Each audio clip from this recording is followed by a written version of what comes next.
Hello YouTube fam, you're welcome to my channel. In this video we're going to be making whipped shea butter. So if you're the type of natural who loves to use shea butter in her hair or his hair, then this might be the video for you. So we have here my shea butter. You can see that big mass of shea butter there. My infused oil mixture that I've been infusing those oils for a while now, about maybe 2 weeks. No, actually longer than that, maybe a month. And then I have my my container that is prepped and ready. That's the one with the the blue top. Actually, that's just an aquaphor container that we're going to use. And I guess the most important thing is the hand mixer that we're going to use to whip the butter. So the first thing that I'm going to do is cut up the shea butter into small pieces. We're going to put them in that bowl, and then we're going to use the double boiler method to melt the shea butter. This method is good because you don't want to put your shea butter directly on the heat, because I've heard that when you apply direct heat to this oil, sometimes it destroys some of the the natural elements. So you got to go gently by putting it on top of the water that is boiling, so not directly on the heat, guys. And you absolutely do not want to put it in the microwave, so don't do that. Okay. All right, so while the shea butter is melting, we're going to measure out some of the infused oil mixture that we're going to put into the combination. I was eyeballing it because I'm lazy, but guess what, guys? It was actually exactly 1 cup, which is what I intended. This shea butter here is actually, when it melted, it measured up to about 1 cup and 1/3. So that was perfect for me, because I always like to go half and half with my shea butter and the infused oils.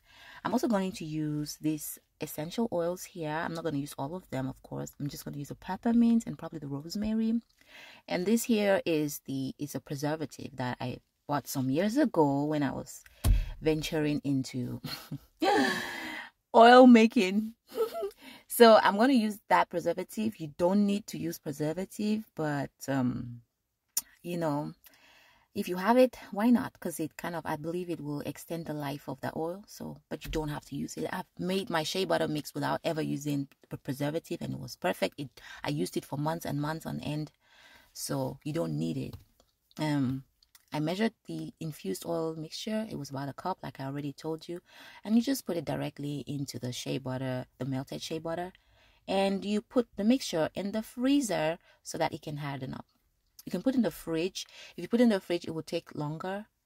But the freezer is good because it's, maybe 15 minutes. And then you have this hardened mixture here that you can begin working with. All right, so I'm going to go in with a few drops of peppermint essential oil, about 3 to 4 drops, not a lot. And then also the rosemary. I could tell you why I'm putting this particular two, but just Google it. It has some good benefits. All right, so we're not going to go into that. But if you don't have essential oils, fine. You don't need to. You really don't need to. So we're going to begin mixing, because this is the most important part of this exercise, actually whipping the mixture. And when you first begin, it's a bit hard because obviously the mixture is hard. So you got to hold your bowl really firm and then just go gradually. I mean, there's no easy way to do this. You just have to be patient and then take your time. And as you whip and time goes on, you will notice that your mixture begins to soften up, begins to get fluffy and look creamy, which is what we're going for, right?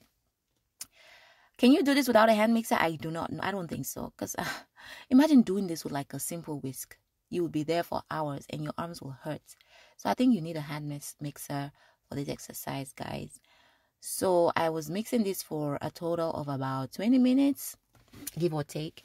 And I had to take breaks in between because it gets really, it gets painful on your arms, really trying to hold that bowl and do the whole thing. Yeah, I guess I could have also put it on a lower surface, and then it would have been easier for me to do it. But then I was trying to film for you guys, so I guess there was no rest for me. So I just go on, mixing it, trying to get that tool around the pan, make sure that you're getting all of the butter in between. When you take a break, you kind of scrape down the shea butter, get it together, and then you go about mixing again. That's really it. That's all there is. And you're gonna whisk it, whip it until you're comfortable with the mixture, with the consistency, the texture. Some people like it really fluffy and creamy that it even looks like a lotion. And I think I did that one time where it was really soft and creamy. But I kind of didn't like it because I mostly use my shea butter. If you've been watching my channel, you know that I use it as a sealant most of the time. Sometimes I would use it as I would spritz my aloe juice and then use a shea butter. But mostly I use it as a sealant. So I didn't want it to be too soft. Like almost like, I don't know, like kind of watery. I didn't want that. I wanted it to be just right. So it all depends on you. As you're whisking, whipping, and going along, you will know when it's okay. And then you stop at that point, okay? All right.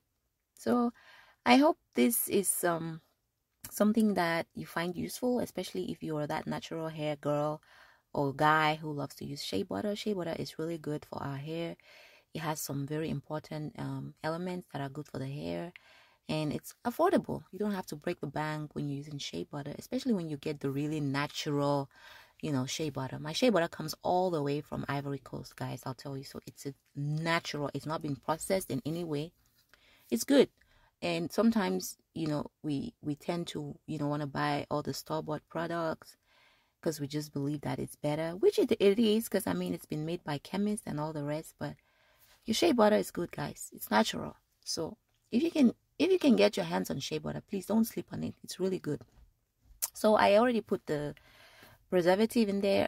Sorry I didn't show you when, because I was busy, you know, yammering here about the benefits of shea butter. But I just put a half a teaspoon of the preservative, and like I said, you don't even need it because I've, you know, made this mixture many times before and I didn't use a preservative, and I used it for months, maybe even 5 to 6 months before, you know, I ran out. So here we are, we're done. This is, you know, this is good enough for me. Once you've whipped it like this, it's never going to harden up again. It's just going to remain like this, and you're going to use it easily. When, you know, when you're using it on your hair, it's going to be easier than when you have to, you know, take that, you know, when it's that thick mass, you take a little bit and you have to rub it in your palm, rub it so that it melts. And it's just difficult to kind of use, you know what I mean? So I hope you enjoyed this video. If you did, don't forget to give me a thumbs up, guys, please. And also don't forget to subscribe to the channel for more content to do with natural hair care and, you know, stuff like this. Thank you so much for watching. Bye-bye.